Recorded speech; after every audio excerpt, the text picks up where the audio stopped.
Hello, everybody. Welcome to the No BS Zone. I'm Bernie Goldberg with my friend John Daly. How you doing, John? I'm good. How about you, Bernie? Good. Everything good?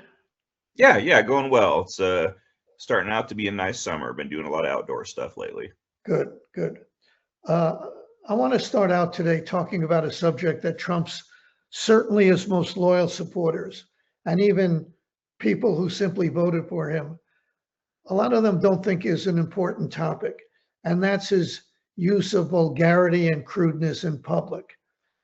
They think, if anything, it's a good thing because it shows how tough he is. At worst, they just don't care. The Washington Post, which admittedly is no friend of Donald Trump, decided to do a survey of his speeches and social media posts. And what they found was, and this is a quote, his use of vulgar language, personal insults, and self-aggrandizing rhetoric has increased markedly during his second term. Now, look, I'm not pretending that Donald Trump is the first president of the United States to be fluent in bad language, but he uses it publicly, and others, by and large, didn't. Others, by and large, chose words to convey gravitas, not Donald Trump. He chooses crudeness as a central element of his political persona. I'll read you a short paragraph from the analysis from the Washington Post. Trump's use of profanity and other crude or demeaning language, including insults such as low IQ, which he routinely hurls at political opponents, has risen over time, according to the Washington Post.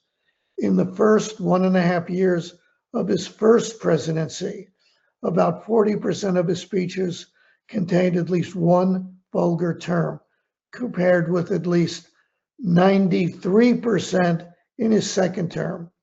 And the number of vulgar or insulting social media posts, according to the Washington Post, has roughly tripled during his second term, compared with a similar period during his first term. Now, again, a lot of people say, what's the big deal here?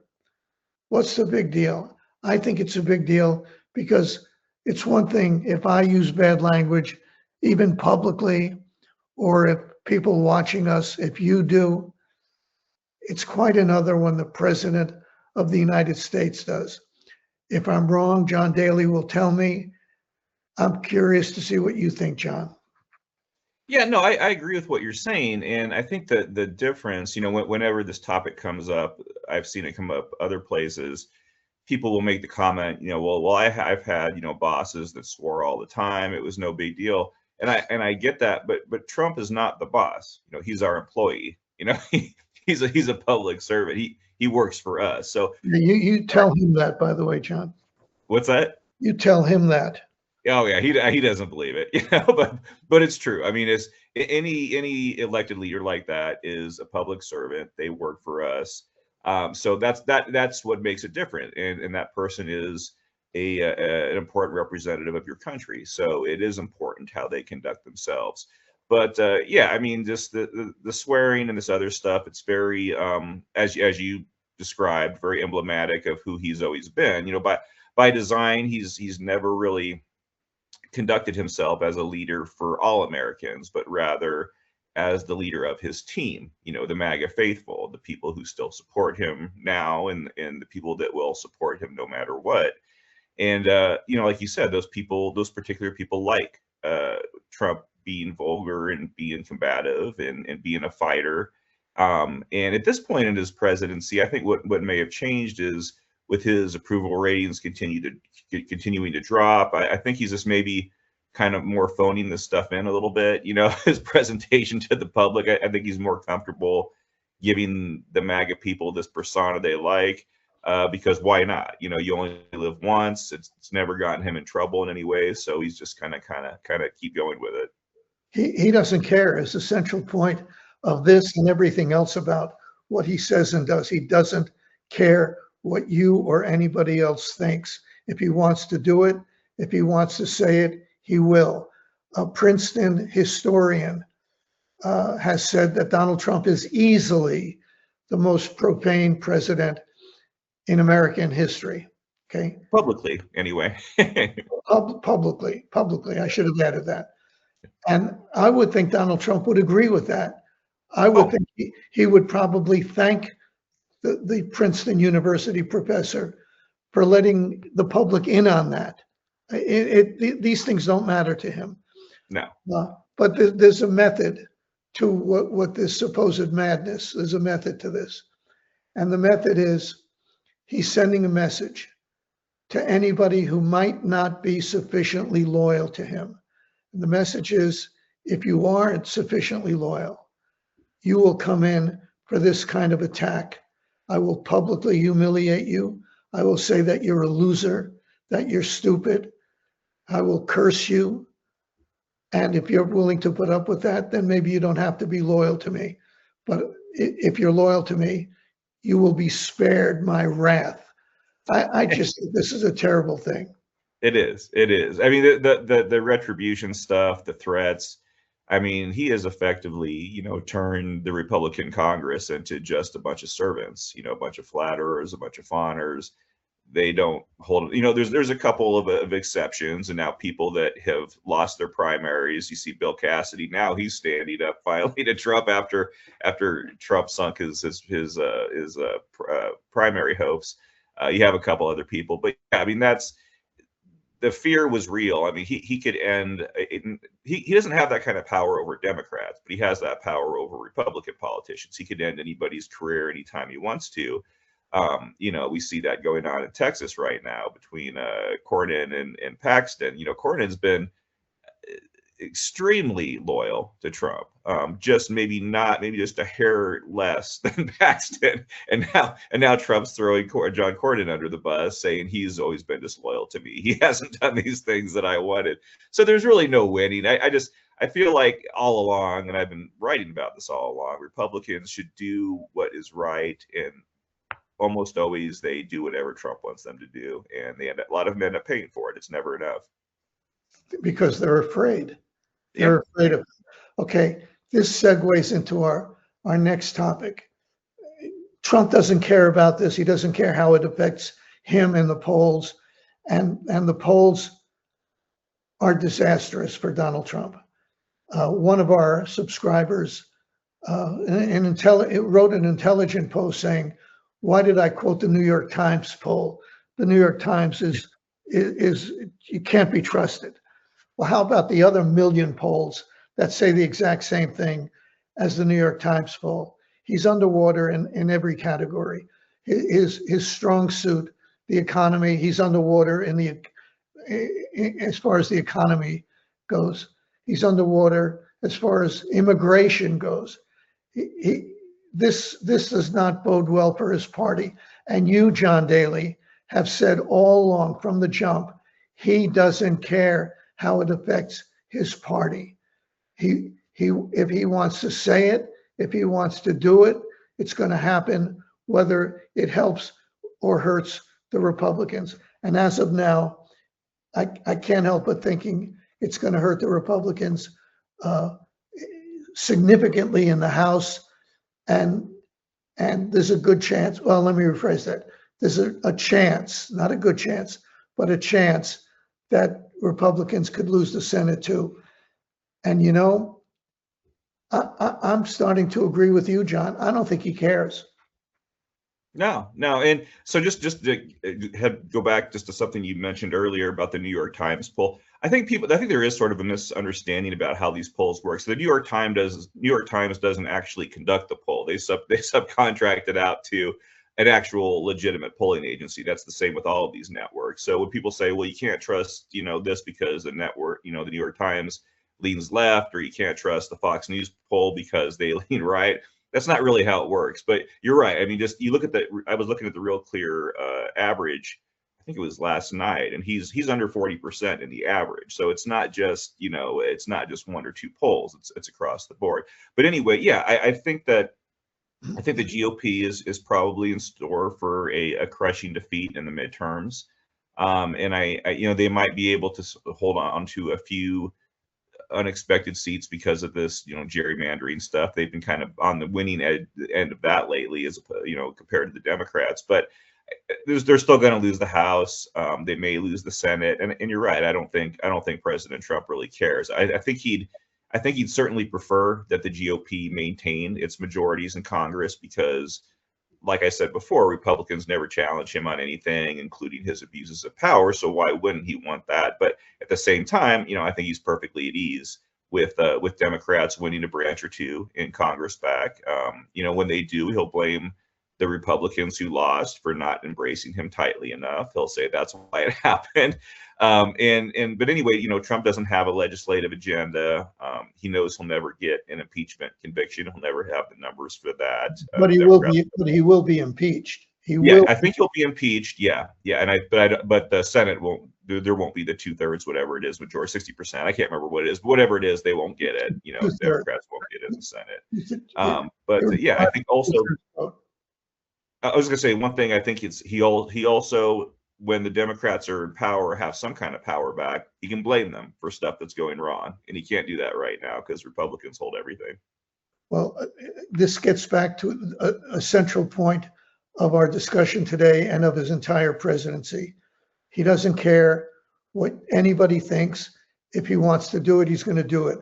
And one of those things is this 1776. Yes.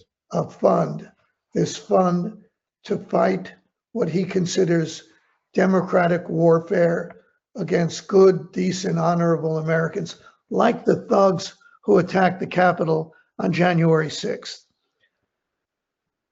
Most Americans, I would think, aren't comfortable with this. Most Republicans in Congress aren't comfortable with this, and they told that to Todd Blanche privately in a very heated, behind closed doors session, because Todd Blanche could not guarantee, ready for this, John, could not guarantee that some of the money in this almost $2 billion warfare fund would not go to people who attacked police and attacked the Capitol on January 6th. Right. First of all, only Congress can appropriate money. So where this nearly $2 billion is coming from, who knows on that? But if we get beyond that, this is another reason Republicans are going to be hurt in November. And it's another indication of how cowardly Republicans in Congress are, that they won't stand up publicly. Some have, but most haven't, and say, this is wrong. This is just plain wrong. Yeah, and I think I had mentioned impeachment earlier. I mean, this would seem like it would go to the top of the list or near the top of the list of reasons Democrats could give for impeaching Trump.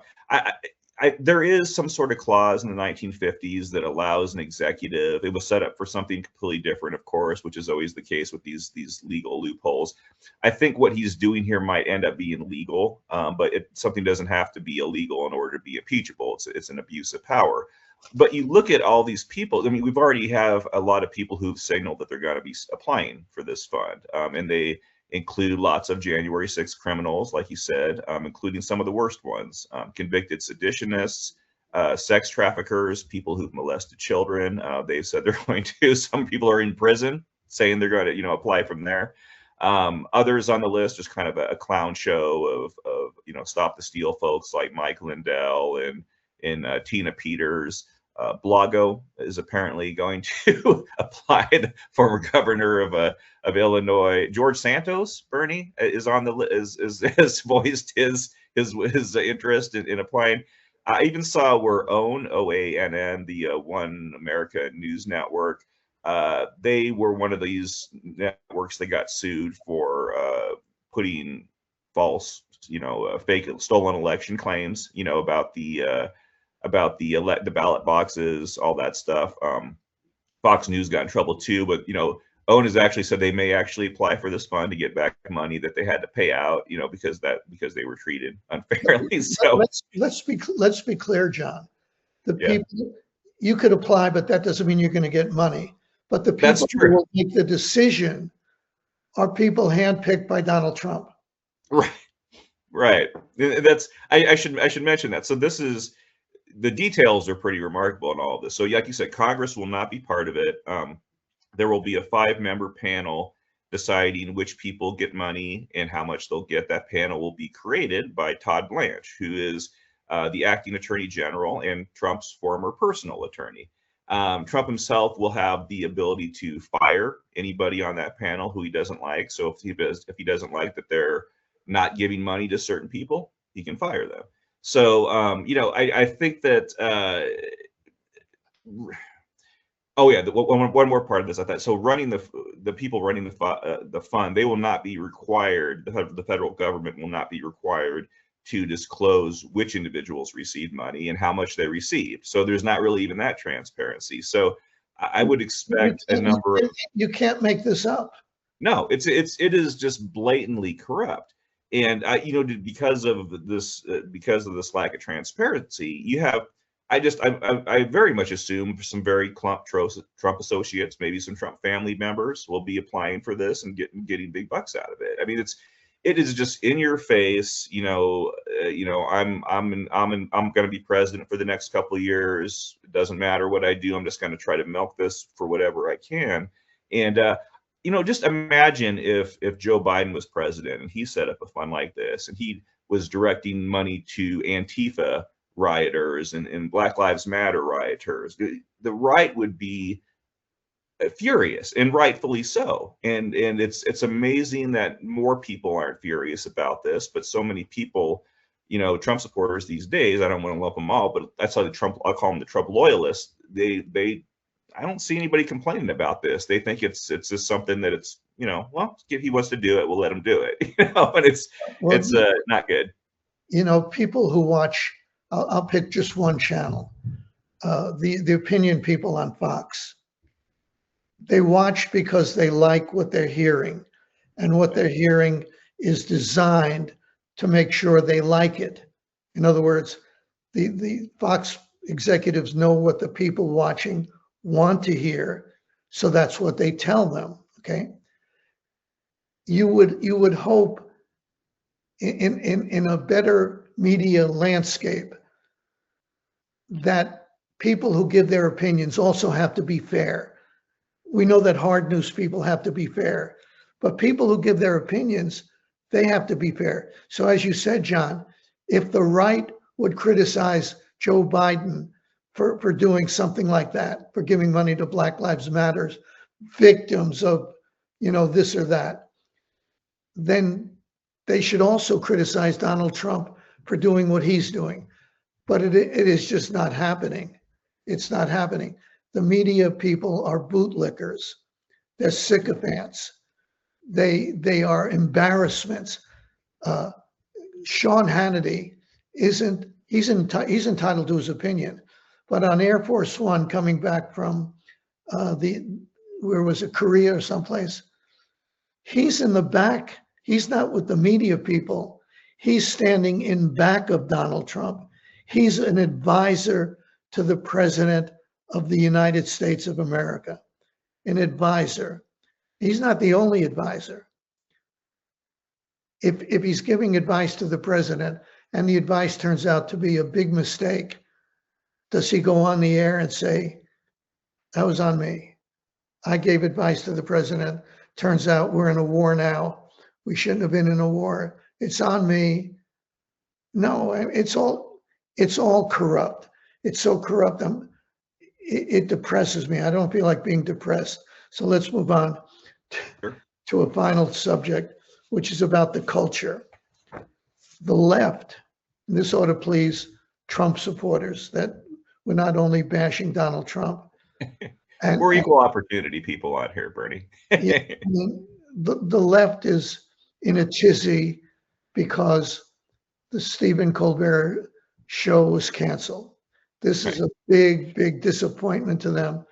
And whether it was canceled because he was hemorrhaging money, $40 million loss a year, or whether Donald Trump wanted him fired, so the new management of CBS fired him. I don't care. Right now, I don't care. Right. Not today, I don't care. The Media Research Center, which is admittedly conservative and often finds conservative liberal bias where it really doesn't exist, did a study. And numbers are numbers, and they're good at doing numbers. So here's what they found. Since January of 2023, 87% of Stephen Colbert's political jokes have been targeted at conservatives. 87%. And since September of 2022, more than 99% of Colbert's political guests have been liberals. So conservatives have a point here, don't they? They have a point that Colbert wasn't just doing comedy. And you know, folks, it's only jokes. Lighten up. No, it's more than jokes. It was nonstop bashing of conservatives and Republicans. For instance, when they took aim at a political party, they took aim at Republicans 180 times. They did jokes about 180 times at Republicans and 31 times at Democrats. They took aim at Fox News 73 times and at CNN 4 times and at MSNBC 1 time. They did jokes at Mike Johnson's expense 87 times, Kevin McCarthy 76 times, Nancy Pelosi 6 times, and Hakeem Jeffries 3 times. They did jokes about Melania Trump 100 times and Jill Biden 2 times. They did jokes about Eric Trump 84 times, Donald Trump Jr. 56 times, and Hunter Biden 4 times. And that guy's there. You could write a whole book of joke on Hunter Biden. You could write a monumental joke book about Hunter Biden. Right. So you know what? If you're doing a show and you want to, what bothers me about this is the liberals in the media and in the comedy world are saying, "Don't you get it? We're comedians. We just want to make people laugh. We just do." That's bull. That's bull. You have a political point of view you're entitled to in a free country, but let's not pretend you don't. Michael Jordan famously said, "Republicans buy sneakers too." He was asked to contribute money to a Democratic Senate candidate in North Carolina. And he just said he said it was an off-the-cuff remark. He wound up donating money to the Democratic Senate candidate. But he did say, when he was asked to contribute money publicly to a Democrat, "Republicans buy sneakers too." Well, apparently, Stephen Colbert doesn't believe that Republicans watch television too. He doesn't care about Republicans. He doesn't care about conservatives. And you know what? Liberals may be mourning the loss of his show. It's a show I never watched, but I've read about what he said. Good riddance, adios. I won't miss him. No, I won't either. I mean, so Stephen Colbert, he became very famous and very successful as a liberal political comedian on Comedy Central. You know, I think he started there during the Bush years and was very popular during that time. Then when he took over the Late Show for David Letterman very early in the Trump era, I think it was even before Trump had actually won. I think it was after he had already announced he was going to be president, but it was effectively the Trump era. But at that time, Colbert, people kind of forget about this. He did in fact try to be less political and more traditional and more centrist, and the ratings were crap. People did not want that from him, and they wanted him in this increasingly crazy political era to be the lefty political comedian he was before. So he did that, and ratings did go up, but only for a while.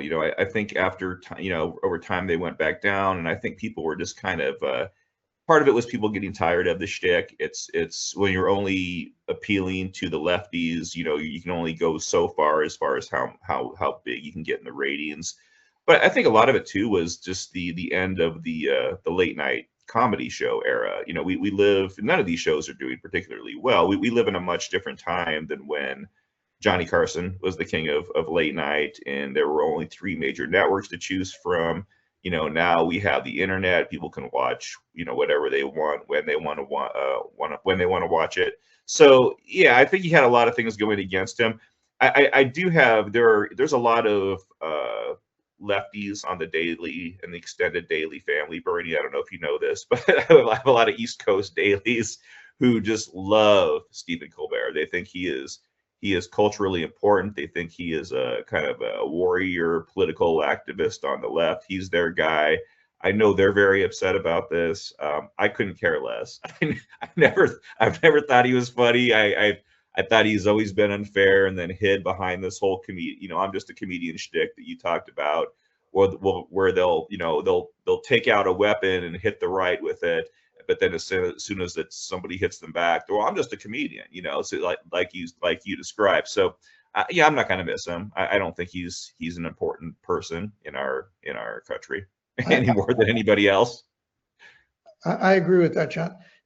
What bothers me, and this is my final say on this, it's the liberal elites, both in the comedy world and the media world, who won't acknowledge the numbers I just read from the Media Research Center. I mean, do I wish these numbers had come out from, some left-wing organization? Yes, I do. But they're not going to put numbers like this out. If the liberal elites in the United States said, he's not edgy. It's not edgy taking shots at only one side. That's not edgy. I mean, they wouldn't call it edgy if there were a conservative comedian who had a late night show on a major American network who only took shots at Joe Biden and Kamala Harris and Nancy Pelosi and Hakeem Jeffries. They wouldn't call that edgy. So it's the hypocrisy that just weighs on me. It's just too much. You said that's a good word you used, edgy, because what they do is not edgy. What the Colberts and the Jimmy Kimmel's and all that stuff. If you want a liberal, edgy comedian, look at Bill Maher. He is someone who will speak out against his side, who will be honest about this stuff. So I used to not.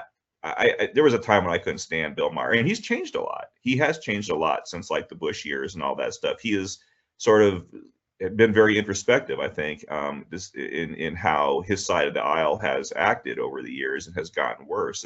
So I think he's edgy. I don't think these other people are edgy. They're not. And on that note of wisdom, let's call it a day. All right.